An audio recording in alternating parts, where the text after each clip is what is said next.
People just leave it to the side and don't bother. But you understand what was happening, right? I mean, was it improper? Did it have the appearance of impropriety? And was it potentially illegal?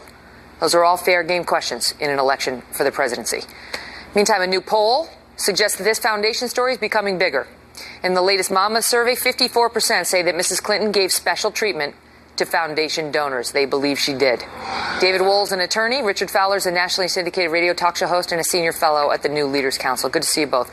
Richard, good to see you, Megan. What do you make? Why is the Clinton Foundation telling Hillary's right-hand woman who they want at this lunch and where they should be seated?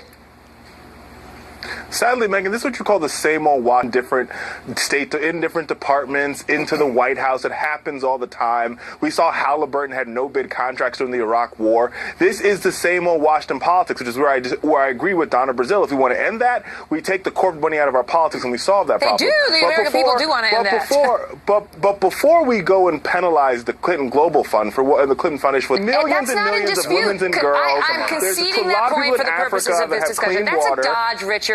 That's a dodge. No, but we're not talking about whether the Clinton Foundation did good things. Good for them. We need charitable organizations. The question is whether Hillary Clinton and Bill Clinton used her position at stake to get donations to it, which is not allowed. Go ahead, David. Megan, it's clear that upon being confirmed as Secretary of State, Hillary Clinton wasted no time in converting the State Department into a full-fledged business partner of the Clinton Foundation. Are you kidding me? There was so much corruption, so much pay to play.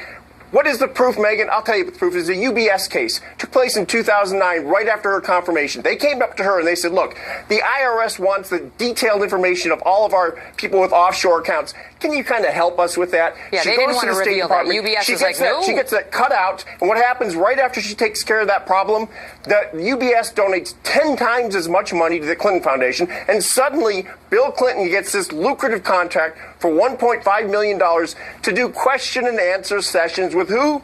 UBS people, UBS executives. That's absurd. It's quid pro quo at its very worst. He's right. And it's prosecutable Megan, there's a couple. The Journal reported on this extensively at the time. There's a couple problems. Not to mention the fact. An unusual intervention on her part. An unusual intervention. Fair. Not to mention the fact that the guy, the lawyer before talked about this China dinner, right? The three people that went through the China dinner all have. But that's the job of the Secretary of State to lobby for Americans and American businesses. That's go ahead and speak to that, David. You heard his point. That's her job. Her job is to lobby for American businesses. That's why she should have let them in. And Megan, here's the reality. There's not going to be a prosecution. There's not going to be a prosecution because of the fact that Loretta Lynch's boss has formally endorsed Hillary Clinton. But the reality is, while there may be no legal consequences from what happened here, this bribery, this racketeering, and that's what it was, there will be political consequences. The polls are already starting to show that. Donald Trump is moving up in the polls, and it's in large part because of this. I don't know what polls you're talking about, but okay. In the poll, all O.J. Simpson when it comes to run for being president of the United States. So there you have it. I'm going to have to digest that. Come on, I thought you were going for more issues than a magazine rack. That would have been easier. I was trying for a good analogy. Okay. Great to see you both.